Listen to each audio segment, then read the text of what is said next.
Tonight, millions of people will sit in front of a screen and scream at 11 strangers running after a ball. You will feel your heart rate spike. You will feel joy that isn't really yours, and anger that isn't really yours either. It feels personal. It feels like your team, your pride, your nation. But the real answer is far stranger. What you're feeling was engineered on purpose, thousands of years before the first stadium light was ever switched on. Start in ancient Rome. The empire had a problem. A population that once voted, once argued, once held real political power, had been stripped of nearly all of it. So how do you keep millions of people calm while you take away their freedom? A Roman poet named Juvenal watched it happen and wrote it down. He said the people of Rome had traded their power for just two things: bread and circuses, free grain to fill their stomachs, free games to fill their minds.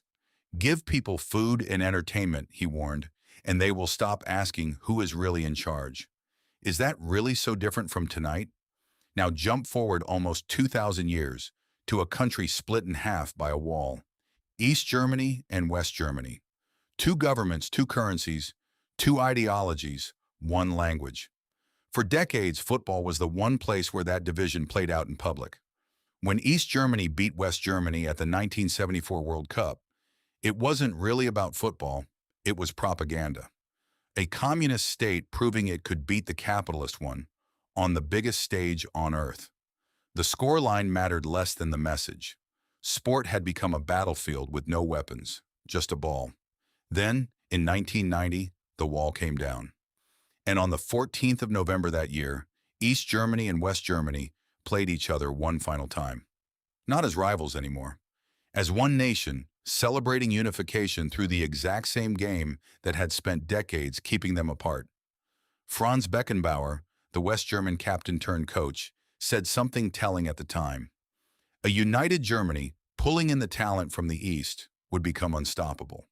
He wasn't just talking about football, he was talking about power. The same game that had symbolized a divided country now symbolized a united one. Nothing about football changed. Only the flag did. Here's where it gets stranger. In 1945, the writer George Orwell watched a Soviet football team tour Britain, and crowds erupted into real anger, real nationalism, real hostility over a game. He wrote an essay about it, and his conclusion still lands like a punch. Serious sport, he said, is war minus the shooting, not a symbol of peace between nations, a mimicry of war. He argued that whenever national pride gets tied to a scoreboard, people stop caring about fairness and start caring about domination. Why would a simple game trigger something that primal? Because it was never simple. It was always tribal.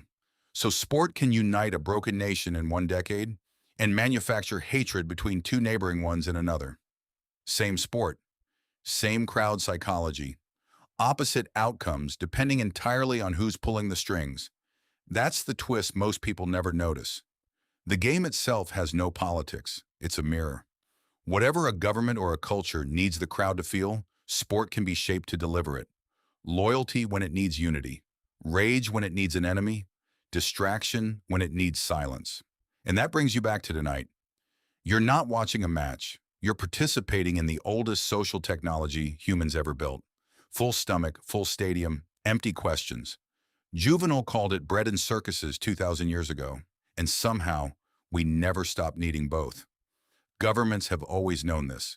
Feed people, entertain people, and most of them will stop asking harder questions. It isn't a conspiracy hiding in the shadows. It's hiding in plain sight every single weekend in front of billions of willing eyes. None of this means the joy you feel watching your team is fake. The connection is real. The community is real. That's exactly why it works so well. But maybe the next time the whistle blows and your whole body reacts before your mind even catches up, you'll remember what's actually happening underneath it. A nation once split by a wall found its way back to unity through this same 90 minutes. Another set of nations found new reasons to resent each other through those same 90 minutes. The game didn't decide which one happened. Something else did.